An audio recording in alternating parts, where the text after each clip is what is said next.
అధ్యక్ష ఈ సబ్జెక్ట్ మీద బలరాం కృష్ణ గారు, బుచ్చే చౌదరి గారు, ఆనందరావు గారు, కోన రవి గారు మాట్లాడారు. అధ్యక్ష అధ్యక్ష నేను మంత్రి ఇంకా నెల అవ్వలేదు అధ్యక్ష, కొంచెం టైం ఇవ్వమని కోరుతున్నాను. ఎందుకంటే సబ్జెక్ట్ చాలా వాస్ట్ సబ్జెక్ట్. కేజీ నుంచి పీజీ విద్య, స్కిల్ డెవలప్మెంట్ కూడా ముఖ్యమంత్రి గారు నాకు ఇష్టం జరిగింది. కొంచెం వాస్ట్ సబ్జెక్టు. మొదటి నిర్ణయం ప్రభుత్వం తీసుకుంది స్కిల్ సెన్సెస్ అనేది ఏర్పాటు చేయాలి. కుటుంబం అది యూనిట్గా తీసుకుని వాళ్ళ కరెంట్ స్కిల్ సెట్ ఏంటి, అదేవిధంగా రాబోయే తరానికి ఎలాంటి స్కిల్స్ అవసరం ఉంది, దానికి ఎలాంటి ట్రైనింగ్ అవసరం ఉందనే దానిపైన ఒక స్కిల్ సెన్సెస్ ఏర్పాటు చేసి అది మొత్తం లింక్ చేసి హెచ్ఆర్డి డిపార్ట్మెంట్ పాత్ర ఏంటి దాంట్లో అనేది మ్యాప్ చేయమని గౌరవ ముఖ్యమంత్రి గారు ఆదేశాలు జారీ చేస్తాం జరిగింది. ఆ ప్రక్రియ కూడా తొందరలో మేము ప్రారంభించబోతున్నాం.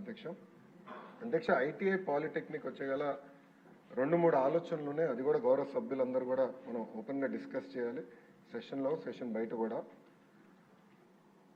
టాటా లాంటి సంస్థలు అడాప్ట్ చేసి మార్కెట్ కావాల్సిన లింకేజ్ మేము చేయగలుగుతాం అనేది ఒక వర్షన్ ఉంది. రెండోది, మన రాష్ట్రం నుంచి అనేక పారిశ్రామికవేత్తలు ఉన్నారు. ఒక్కొక్కరు ఒక ఫీల్డ్, అంటే ఫార్మాలో కానీ, మ్యానుఫ్యాక్చరింగ్ ఇండస్ట్రీ, డైరీలు, అనేక రంగాల్లో కూడా అద్భుతమైన పారిశ్రామికవేత్తలు ఉన్నారు. వాళ్ళు కూడా ముందరికొచ్చి ఐటీఐ పాలిటెక్నిక్ మేము దత్తకు తీసుకుంటాం, మెరుగైన విద్యను మేము అందిస్తాం, ఇండస్ట్రీకి ఇది కావాలో అది మేము లింకేజ్ మేము ఏర్పాటు చేస్తామని వాళ్ళు చెప్తాం జరిగింది. సో అది కూడా మేము డిస్కషన్లో ఉంది అధ్యక్ష. దానిపైన కూడా తొందరలోనే ఒక నిర్ణయం మేము తీసుకుంటాం. వాస్తవ అధ్యక్ష ఇన్ఫ్రాస్ట్రక్చర్ ఫెసిలిటీస్ మెరుగుపరచాల్సిన అవసరం ఉంది అధ్యక్ష. ఐటీఐకి వచ్చేగల దాదాపుగా 44 కోట్ల రూపాయలు అవసరం ఉంది. పాలిటెక్నిక్ వచ్చేగల 50 కోట్ల రూపాయలు అవసరం ఉంది అధ్యక్ష. అది గౌరవ ముఖ్యమంత్రి గారితో మా రివ్యూ మీటింగ్ ఆగస్టు మొదటి వారంలో ఉంది అధ్యక్ష. అది గౌరవ ముఖ్యమంత్రి గారి దృష్టికి తీసుకెళ్ళి తప్పనిసరిగా దీని ఎట్లా రిపేర్స్, మెయింటెనెన్స్, కొత్త భవనాలు కట్టే లోపల ఉన్న భవనాలకి ముందర రిపేర్స్, మెయింటెనెన్స్ చేసి దాంట్లో అడ్మిషన్స్ ఎలా పెంచాలనే దానిపైన తప్పనిసరిగా మేము గౌరవ ముఖ్యమంత్రి గారితో కూడా మేము చర్చిస్తాం అధ్యక్ష. ఒకసారి మనం చూస్తే డాక్టర్ బిఆర్ అంబేద్కర్ కోనసీమ జిల్లాకి వచ్చేగల పాలిటెక్నిక్ ఒకటి ప్రభుత్వ పాలిటెక్నిక్ ఉంది అధ్యక్ష, 5 ప్రైవేట్ ఉన్నాయి అధ్యక్ష. అదేవిధంగా ఐటీఐ వచ్చేగల ప్రైవేట్ ఐటీఐలు ఒక 15 ఉన్నాయి అధ్యక్ష. ఓవరాల్ రాష్ట్రంలో 88 ప్రభుత్వ పాలిటెక్నిక్లు ఉన్నాయి, 174 ప్రైవేట్ పాలిటెక్నిక్లు ఉన్నాయి అధ్యక్ష. అడ్మిషన్స్ కానీ ఒక్కసారి చూస్తే ప్రభుత్వ పాలిటెక్నిక్లో 61% అధ్యక్ష, ప్రైవేట్లో 40% అధ్యక్ష. ఇంకో పక్కన అధ్యక్ష మీరు చూస్తే పాలిటెక్నిక్స్కి వచ్చేగల తెలుగుదేశం పార్టీ అధికారంలో ఉన్న రోజులు మినిమం 80% ఉండేది అడ్మిషన్స్. 2015-16 94%కి వెళ్ళింది అధ్యక్ష. కానీ అంటే వైకాపా పార్టీ అధికారంలోకి వచ్చిన తర్వాత 81% అడ్మిషన్స్ మేము ఇన్స్టిట్యూషన్స్ అందజేస్తే అది క్రమీపంగా తగ్గుతూ వచ్చి ఒక సంవత్సరం అయితే కేవలం 59% అడ్మిషన్స్ జరిగిన విషయం అధ్యక్ష. అంటే ఈ ప్రభుత్వం పాలిటెక్నిక్ని ఎలా నిర్వీర్యం చేసిన దానికి ఇదొక ఉదాహరణ అధ్యక్ష. ఐటీఐకి వచ్చేగల 83 ప్రభుత్వ ఐటీఐలు ఉన్నాయి, 433 ప్రైవేట్ ఐటీఐలు ఆంధ్ర రాష్ట్రంలో ఉన్నాయి అధ్యక్ష.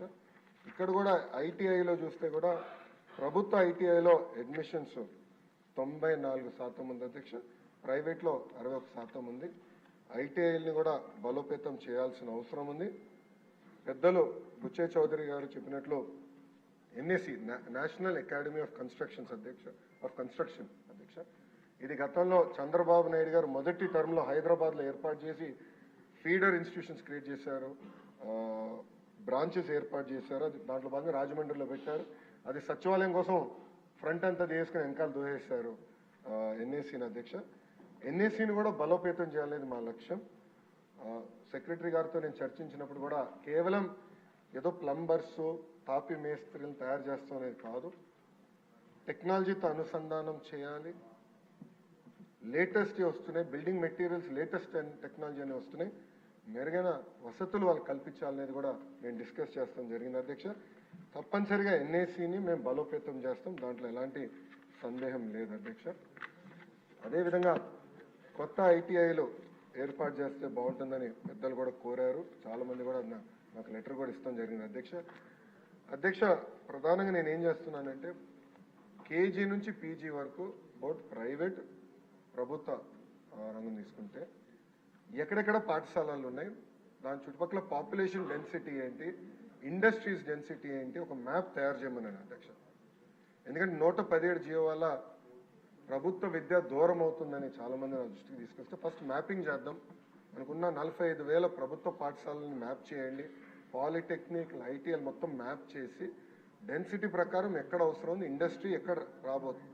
ఎందుకంటే చంద్రబాబు నాయుడు గారు ఒక్కొక్క జిల్లాకు ఒక్కొక్క ప్రాధాన్యత ఇచ్చారు, ఈ ఇండస్ట్రీ ఈ జిల్లాకు రావాలి, అది కూడా బేరీ చేసుకుని అవసరమైన వరకు ఐటీఐ పాలిటెక్నిక్ కూడా ఏర్పాటు చేయాలని ఒక నిర్ణయం తీసుకుంటాం జరిగింది.